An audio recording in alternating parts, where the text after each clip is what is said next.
So, where we left off, my husband is kneeling on the ground trying to get this guy to wake up or respond to anything, and I am on the phone giving details about address and stuff, trying to get the ambulance to save this guy.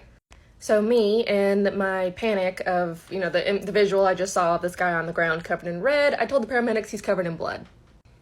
My husband later informs me that the gentleman that was on the ground was the gentleman that downed everybody's wine and had previously been cut off, so the blood was actually red wine that he had thrown up all over himself.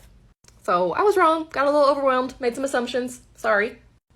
But like I said, nobody was paying any attention to this guy until they noticed that my husband and I were trying to talk to him. The groomsmen that were previously talking to the woman in the car come around and they're like, hey, what are you doing? What are you doing?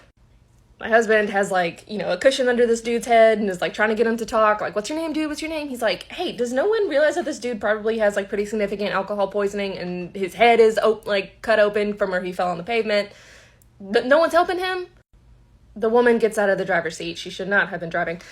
She gets out of the driver's seat. She comes around the front of the vehicle and she stands over the dude, straddling him, and then just hinges at the hips, sweeps down, and just starts smacking this dude in the head.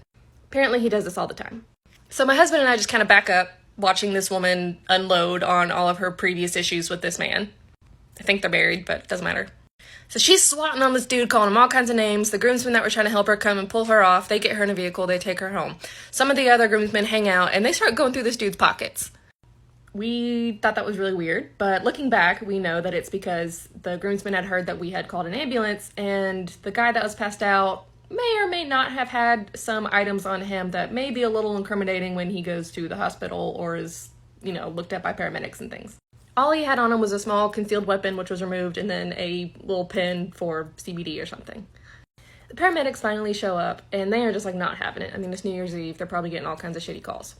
But when I tell you, this dude on the ground had not been responsive. He barely got his name out to us. As soon as he saw those lights, he came to.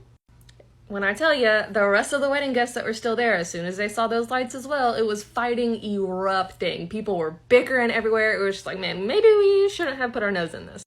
But paramedics are talking to the guy. Now that he's awake and alert, he's all strapped up on the bed do not take me to the hospital. Do not take me to the hospital. The paramedic is bro, I understand why you don't want to, get checked out and stuff, but your stomach needs to be pumped.